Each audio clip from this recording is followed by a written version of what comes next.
Hello, welcome to MTG Pro Tutor. I am Sean Penrod, your host, and today we're going to open this M15 booster pack and evaluate the cards inside. Remember, when you are drafting, it is important to stay open the first several picks. This means picking the best card regardless of color. So let's go ahead and see what that card in this pack is. So whenever I draft, I always take out the marketing card and the land, and then dive right into the rare. Grind Clock. Alright, so this is an artifact for 2 mana. Tap it and you put a charge counter on Grind Clock. And then tap it. Target player puts the top X cards of his or her library into his or her graveyard, where X is the number of charge counters on Grind Clock. Yeah, in Limited, I don't really think this is going to get you far.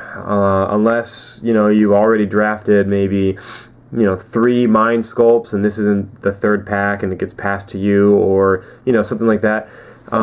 It's just really hard to go full mill on in a limited deck, so I'm gonna pass this up. Definitely not first picking Grind Clock. Forge Devil is a 1/1 for 1, which usually doesn't pass the test. However, this guy does 1 damage to target creature and 1 damage to you. This is good because there are a lot of relevant targets that only have 1 toughness. Welcome Turn comes to mind. Tireless Missionaries is out, in my opinion. I don't like it because for a 2/3, you're going to want to pay 3 mana. This one costs 5. So what on earth are you getting for the extra 2 mana? 3 life. Not good. Peel from Reality. For 2 mana, return target creature you control and target creature you don't control to their hands. I like this card, and so far... I like this card because of the combat tricks you can set up. You can block with a creature, then play this as an instant, return your creature and another one of their creatures to their hand. So one of their creatures gets blocked, one of their creatures goes back to their hand, and your creature goes back to your hand without dying. So it is pretty nice. I don't think I'll take it first pick though. So far, I like the Forge Devil. Inferno Fist. This is neat because it gives your creature +2/+0, and then you can pay 1, sacrifice it, and deal 2 damage to target creature or player. That's good because the biggest complaint with enchantments is that you can get 2 for 1 very easily.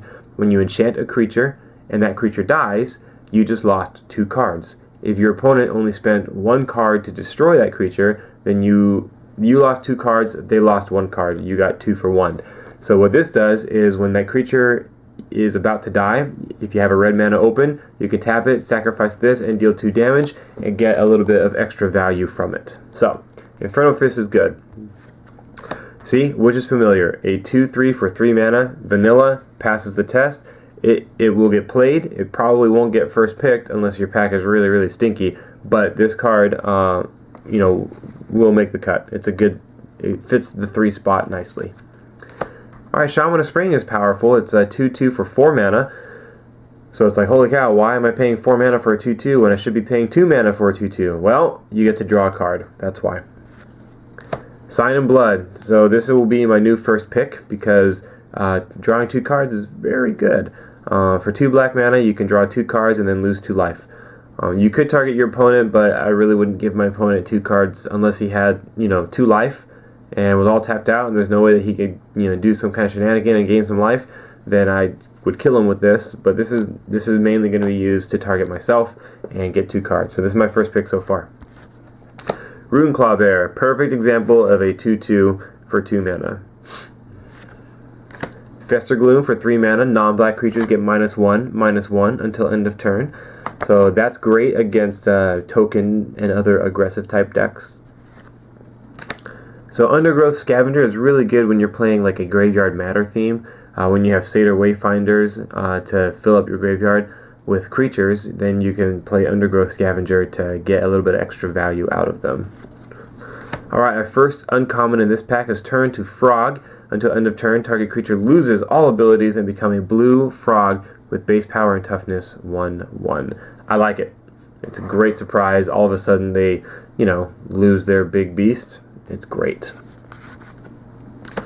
Diffusion Sliver is a 1/1 for 2 mana. When a Sliver creature you control becomes the target of spell or ability an opponent controls, counter that spell or ability unless its controller pays 2. So it makes it harder to kill because they have to spend more mana to target your slivers.